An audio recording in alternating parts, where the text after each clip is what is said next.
This is a prepaid call from Emilia Carr, an inmate at a Florida Department of Corrections institution.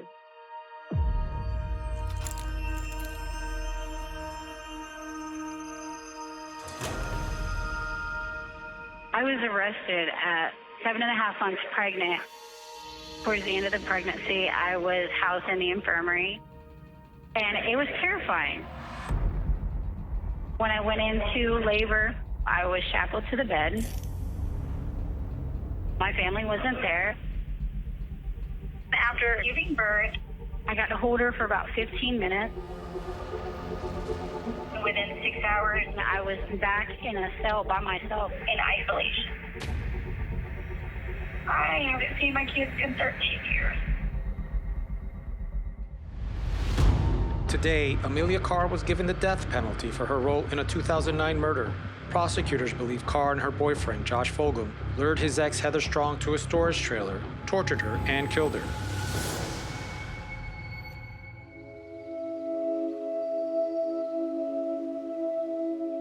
I'm Heather Strong's mother. Heather was a sweet child growing up. Fun-loving, outgoing. Everybody in school loved her. She had a lot of friends. Heather was always really happy-go-lucky, and it seemed like the more she was helping somebody, the happier she was. She was just always like a mother figure to us and any of the kids in the neighborhood. She never thought about herself.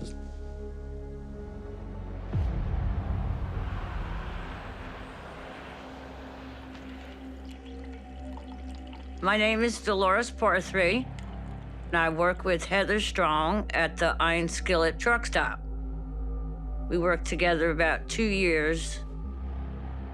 Josh and Heather had a very abusive relationship. He was constantly hitting her and just coming in with bruises on her and crying. She was just always in a state of fear. She'd leave him, and then he'd convince her to come back again. That went on for over 10 years. Emilia and Heather and Josh were all actually good friends at one point. And then after Heather and Josh split up one time, then Josh and Emilia started dating. Josh had actually asked Emilia to marry him. He'd bought her a ring, and about a month later, he took the ring back from Emilia and then turned around and Heather and Josh got married. When I learned that they got married, I was so mad. She called and we ended up hanging up. And a couple of months went by and I decided, okay, you know, I've got to talk to her. So I called her back up and told her I was sorry, you know, that I hung up on her. And 2 weeks after that, she was missing.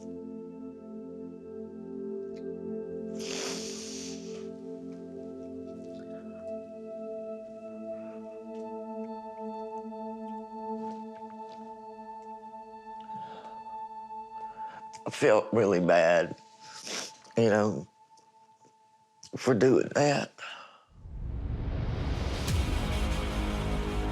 Myself and the lead detective were in a vehicle parked right here, listening to every single word as Emilia spoke to Josh's relative, parked right under the big oak tree. Will you tell me so I know what all Josh said was true? If he confesses to this, we both go down and we both lose our kids. I'm not here to hurt you. And you told me from day one when I met you, you would always be honest with me. So what happened that night?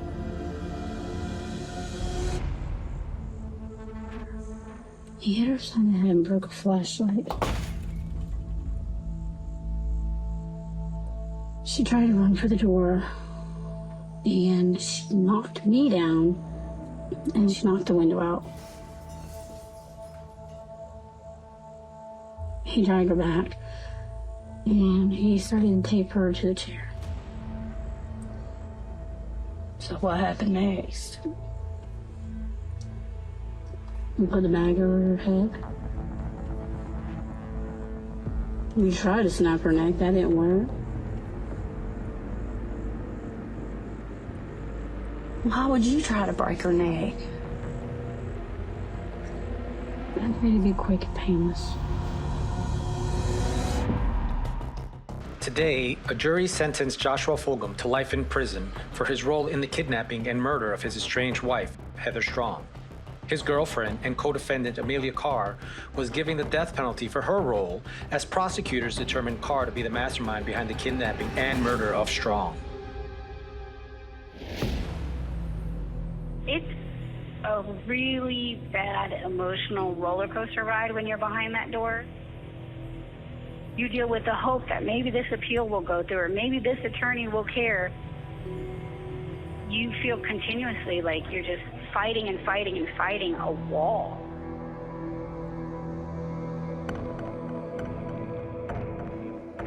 The appeals process, I think, is a roller coaster for everybody involved. The average time on death row is about 10 years. There are people who've been on death row for 30 years. And that's why, on occasion, we would see inmates who waived all of their appeals.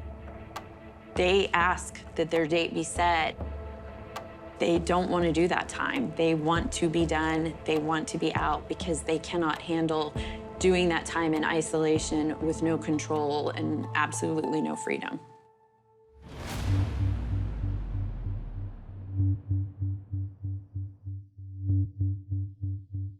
The U.S. Supreme Court ruled that our whole death penalty sentencing scheme was unconstitutional in that a unanimous jury vote is required to sentence an individual to death.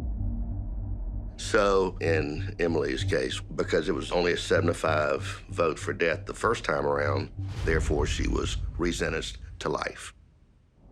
I think the hardest thing for me was back in 2018. I received an affidavit from my co-defendant saying he's the one that premeditated all this. He dragged me into a situation I never wanted to be a part of and that I'm innocent. And so I've been fighting, and I have loved ones who are trying to get legal help. I simply want a fair trial. I want a fair chance.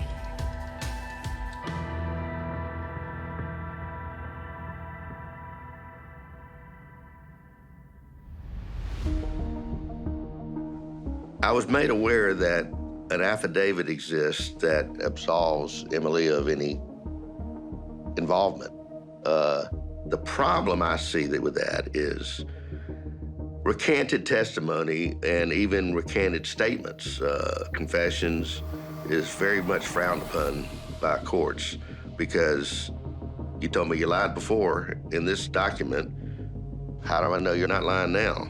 And Emilia faces the additional problem I see in the fact that her statements about her involvement have pretty much sealed her fate, I'm afraid.